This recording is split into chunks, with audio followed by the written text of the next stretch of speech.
ஸ்ரீராமனின் அருளமுதமாக வழங்கப்படுகிறது.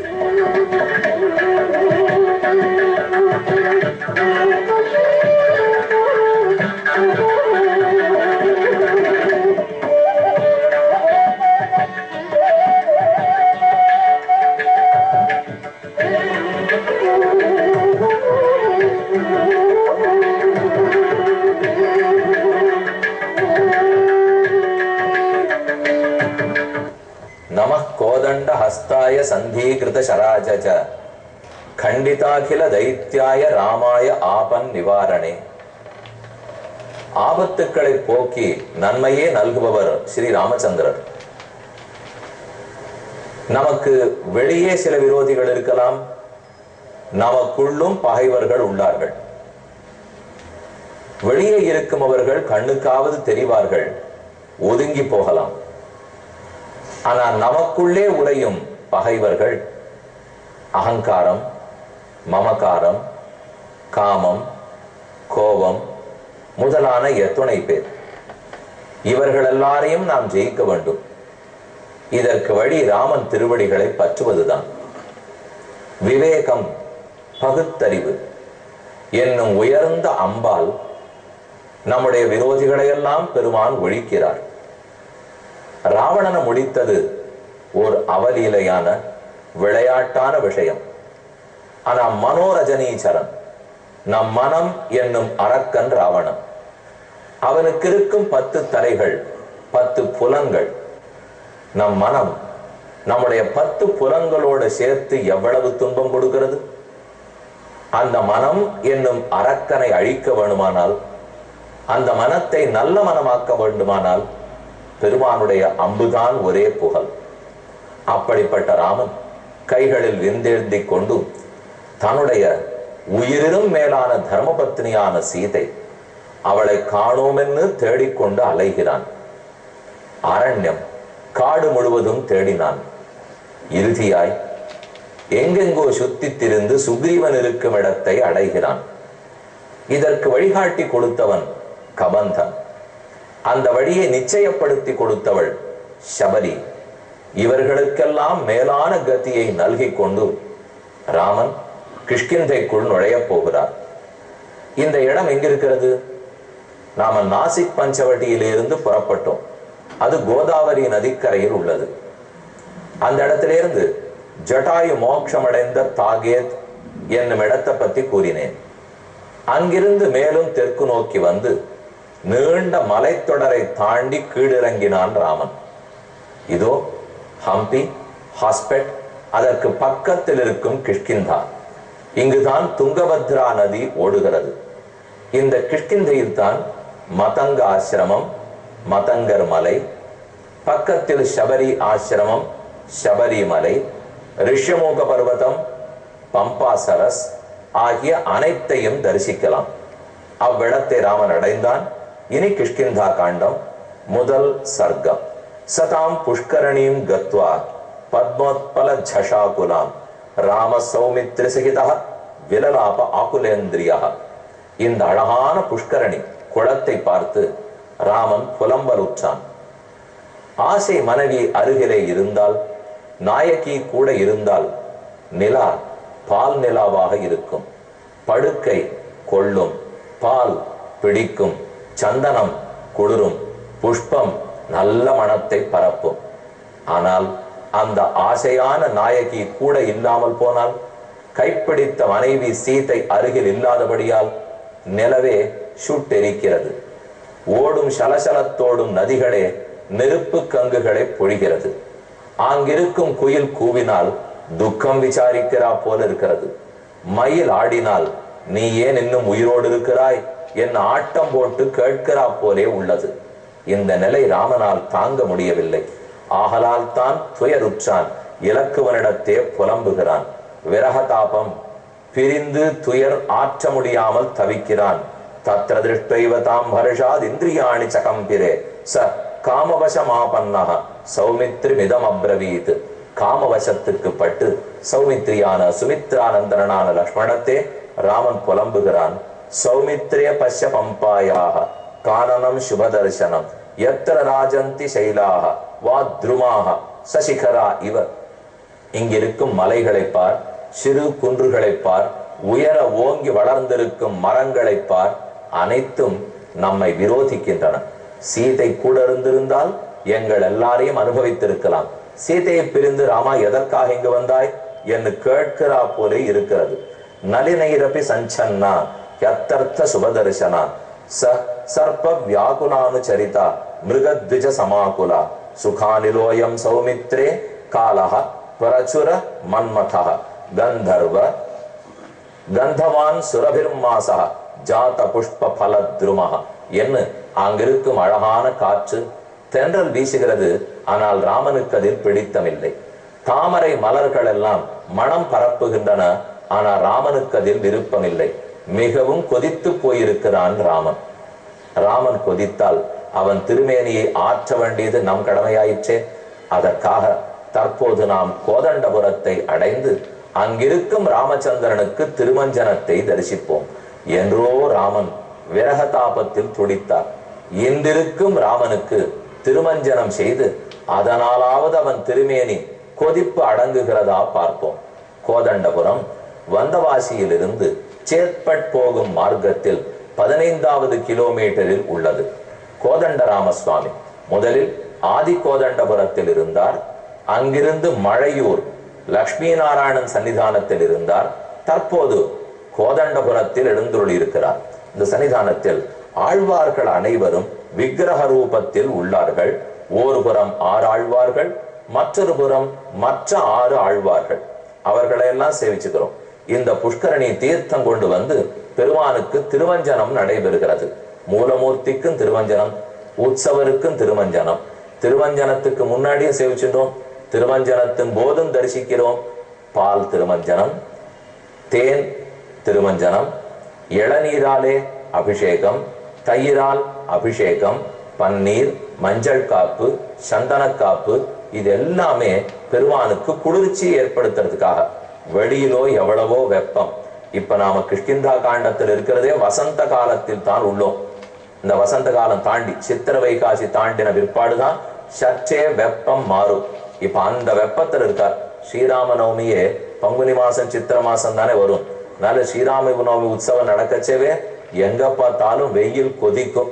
அது இந்த நம்ம நடந்த மார்ச் மாசம், ஏப்ரல் மாசம், மே இறுதி ஆரம்பத்துல தான் இந்த உற்சவம் வரும். வடக்கெல்லாம் அயோத்தி பக்கம், டெல்லி பக்கம் போனா கொதிக்கும். அதுக்கு நடுவில் தான் இந்த உற்சவமே நடக்கும். அதனால ராமனுக்கு குளிர்விப்பதற்காக நாம தான் பன்னீரும் சந்தனமும் மஞ்சள் காப்பும் அதற்குரிய எல்லா சாமகிரிகளும் சேர்த்து திருமஞ்சனம் சேவிச்சின பிற்பாடு ஆச்சரியமான அலங்காரம். இப்ப எல்லாரையுமே அலங்கரித்து சேவிச்சுக்கிறோம். முதல்ல சேவிச்ச தன்வந்திரி, லக்ஷ்மி ஹயக்ரீவர், லக்ஷ்மி நாராயண பெருமாள், எல்லாருக்கும் அலங்காரம். இப்ப ராமர் மூலமூர்த்தி, உற்சவமூர்த்தி அனைவருக்கும். இந்த ராமர் மூலவர் உற்சவருக்கு பக்கத்திலே ஒரு ஆச்சரியமான ஆஞ்சநேய சுவாமி எழுந்தருளி உள்ளார். அவரையும் தரிசித்துக் கொள்கிறோம். ஆக கோதண்டபுரத்தில் ராமனுக்கு நடந்த திருமஞ்சனம், அப்புறம் நடைபெற்ற புஷ்ப அலங்காரம், பெருமானுக்கு ஏற்படுத்தின அனைத்து அலங்காரங்களையும் தரிசித்துக் கொண்டோம். இனி அங்கிருந்து புறப்பட்டு ஏற்கனவே கொதித்து போயிருக்கும் ராமனிடத்தில் வருவோம். சுகானிலோயம் சௌமித்ரே காலஹா பிரச்சுர மன்மதா கந்தவான் சுரபிர்மாசா ஜாத புஷ்ப பலத்ருமஹ. இது நல்ல மாசம், அனைவருக்கும் நல்ல மாசம். பூக்கள் எல்லாம் மரங்களிலிருந்து சொரிந்து கொண்டு ரத்தன கம்பளம் விழித்தார் போலே பூமியை மூடி இருக்கு பார். சிகப்பு புஷ்பம், மஞ்சள் புஷ்பம், வெள்ளை புஷ்பம் எல்லாம் மரத்திலேருந்து கீழே விழுந்து பூமிக்கு ஒரு ரத்தன கம்பளம் விரித்தால் எப்படி இருக்கும்? அதை போல இருக்கிறது.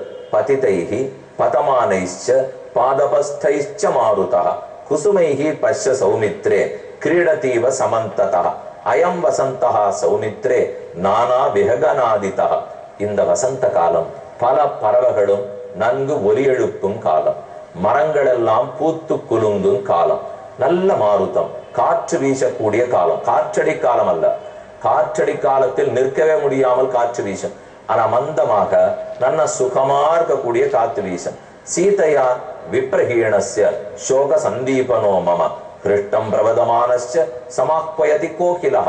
அதோ மரத்தின் மேல் குயில் கூவுகிறதே, அது நன்குதானே இசைக்கிறது. ஆனா எனக்கே அது கடோரமா காதில் விழுகிறது. ராமா, நான் குயில் கூவது இருக்கட்டும், குயிலை போல பேசவல்ல சீதையை தொலைத்து விட்டு இங்கு ஏன் வந்தாய்? மயில் ஆடுகிறது. மயிலை போல் தோகவிரித்து ஆடவல்ல சீதையை தொலைத்து விட்டு இங்கேன் வந்தாய்? என் இங்கிருக்கும் ஒவ்வொன்றும் என்னை ஏனோ துக்கம் விசாரிப்பது போல உள்ளது லக்ஷ்மணா. மாமாஹூய பிரமுதிதா பரம் பிரத்யனந்தத பிருங்கராஜ பிரமுதிதாக சௌமித்ரே மதுரஸ்வராக. அதோ ஆங்காங்கு புஷ்பத்திலிருந்து தேன் ஒழுகுகிறது. அந்த தேனை பருகுவதற்காக தேன் வண்டுகள் சுத்தி சுத்தி ரீங்காரம் இடுகின்றன. இது இத்தனையும் அவள் இல்லாமல் கழிக்கிறேனே. அதிருஷ்யமானா வைதேகி சோகம் வர்தயதீகமே. சீதையை காணோம், ஆனால் அவளோடு கூட இருந்த போது என்னென்னலாம் அனுபவித்திருக்கிறேனோ அது அத்தனையும் இப்போது இருக்கிறதே.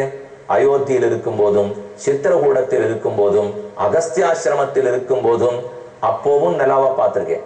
அப்போதும் இந்த புஷ்பங்கள் எல்லாம் இருந்தன. அப்போதும் சலசலத்து நீர் ஓடித்து, மான் வந்தன, குயில் கூவித்து, மயில் ஆடிற்று. இது இத்தனை சீதையோடு இருந்து சுகமாக அனுபவித்திருக்கிறேன். ஆனால் இப்போது சீதை மட்டும் இல்லை. ஆகவே இப்ப ஒரு விஷயத்தை நாம அனுபவிச்சதே இல்லை, அதை ருச்சித்ததே இல்லை. அக்காரடிச்சல் எப்படி இருக்கும்னே எனக்கு தெரியாதுன்னு வச்சுங்க. அதை ஒருத்தர் கொடுக்கலேங்கிறதுக்காக எனக்கு ஒன்றும் பெரிய வருத்தம் வராது. கிடைக்கலன்னா கிடைக்கல, ஏன்னா அது எப்படி இருக்கும்னே தெரியாது. ஆனா அக்காரடிச்சல் நான் ஒரு தினம் சாப்பிட்டு அதை கண்டிப்பா இன்னொரு தினம் சுவைக்கணுங்கிற ஆசையை வளர்த்துனுட்டு அப்புறம் அது கிடைக்கலன்னு வச்சுங்க, இல்லையே இல்லையேன்னு வருத்தமா இருக்கும் இல்லையா? அதே போல ஏற்கனவே இது எல்லாத்தையும் அனுபவிச்சே இருக்கல, சீதை கூட இருக்கவே இல்லை என்றார் கூட இதன் துக்கம் தெரிந்திருக்காது. ஆனா சீதை கூட இருந்து இது இத்தனை அனுபவித்த பிற்பாடு இப்போது சீதை இல்லை என்றால் அப்ப இன்னும் துன்பம் அதிகப்பட்டுத்தானே தெரிகிறது. மமாப்பேவம் விஷாலாட்சி ஜானகி ஜாத சம்பிரமா மதனேன அபிவர்தேத யதி நாபகிருதா பவேத். அதே போல என்னை விட்டு பிரிந்த சீதையும் இதே போலத்தானே துன்பப்படுவாள். பஷ்ய லக்ஷ்மண புஷ்பானி நிஷ்பலானி பவந்திமே. இதோ பூக்கள் வாஸ்தவம், ஆனா இந்த பூக்களால் எந்த பயனும் எனக்கு இல்லையே. இதோ பழங்கள், இந்த பழங்களாலும் எனக்கு பயனில்லையே. நதந்தி காமம் சகுனா முதிதாக சங்கஷ கலம் ஆக்வயந்த இவான்யோன்யம் காமோன்மாதகரா மம வசந்தோ யதி தத்ராபி எத்திரமே வசதி பிரியா. வசந்த ரொம்ப நல்லா இருக்கு, ஆனால் அங்க பிரியம் வசிக்கவில்லையே. வசந்தம் என்றால் பிரீத்தி, அன்பு வசிக்க வேண்டாமா? ஆனா இந்த வசந்தத்தில் அன்பு வசிக்கவில்லை. என் செய்வேன்? நூனம் நது வசந்தஸ்தம் தேசம் ஸ்பிருசதி யத்ரசா கதம் யசித பத்மாட்சி வர்த்தயேத் சாமயாவினா. எனக்கு ஒரு சந்தேக லக்ஷ்மணா, இதே வசந்த காலம் அவள் எங்கு சிறைப்பட்டு இருக்கிறாளோ அங்கும் இருக்கும் அல்லவா? ராமன் அவள் உயிரோடு இருப்பதாக நினைத்து இப்போது பேசுகிறார். இன்னும் நம்பிக்கை வரவில்லை. ராவணன் தூக்கி போயிருக்கிறான், உயிரோடு இருக்கிறாளான்னு தெரியாது. ஆனா ஒரே ஒரு நம்பிக்கை கீற்று, எப்ப ராமன் இன்னும் உயிரோடு இருக்கிறானோ அப்ப சீதை இருக்கிறாள் தான் கொள்ள வேண்டும். சீதை உயிரோடு இருக்கிறாள், ஏன்? ராமன் உயிரோடு இருக்கிறபடியால் சீதை இருக்கிறாள்னு கொள்ள வேண்டும். ஒருத்தருக்கொத்தர் துக்கம் பிடுங்குகிறது, ஆனாலும் உயிர் இருக்கிறது. என ராமன் இருந்தால் சீதை இருப்பாள், சீதை இருந்தால் ராமன் இருப்பான். ஆகவே இருக்கிறாள்னு தெரிகிறது. இதே வசந்த காலம், இதே பூக்கள், இதே காற்று சீதையும் தழுவி கொண்டு வராதா? இந்த காற்று அவளை தொட்டுத்தானே வரும். இந்த வசந்த காலம் அவள் இருக்கும் இடத்திலும் இருக்குமே. அப்ப என்னை மட்டும்தானா துன்பப்படுத்தும்? அந்த வசந்தம் அவளுக்கும் துன்பம். ஏஷ புஷ்பவஹோ வாயுஹு சுகஸ்பர்ஷோ ஹிமாவஹ தாம் விசிந்தயத காந்தாம் பாவக பிரதிமோ மம மாருத்தஸ்ஸ வினா சீதாம் சோக சஞ்சனனோ மம சதா சுகமஹம் மன்யே யம்புரா சஹசீதயா. இதே காற்று என்னிடத்தில் எவ்வளவு விளையாடுகிறது பார்த்தாயா? அவள் இருந்த போது அவளை ஊஞ்சலில் அமர்த்தி தோட்டத்தில் சிறு குளத்துக்கு பக்கத்திலே இந்த காற்று வீசித்து, அப்ப குளத்தில் இருக்கும் சின்ன சின்ன பனித்திவலைகளை காற்று வீசி வந்து அவள் பேர் மோதி அவள் திருமேனியில் இருக்கும் பொடிகளையும் எடுத்துக்கொண்டு என் மேல் இந்த காற்று மோதித்து. அந்த காத்து எனக்கு எவ்வளவு வேண்டிய நண்பனா இருந்தது தெரியுமா? ஆனா இன்னைக்கு பார் லக்ஷ்மணா, இதே காற்று எனக்கு விரோதியாக போயிற்றே. இன்னைக்கு அது எந்த பனித்துகளையும் எடுத்துன்னு வரல, தீ கங்குகளை, தணல் கங்குகளை தான் கொண்டு வந்து வீசுகிறது. இமானி சுபநந்தீனி பஷ்ய லக்ஷ்மண சர்வசா நளினானி பிரகாசந்தே ஜலே தருண சூரியவத். இதோ சூரியன், தருண சூரியன், இளம் சூரியனாக உதிக்கிறார்.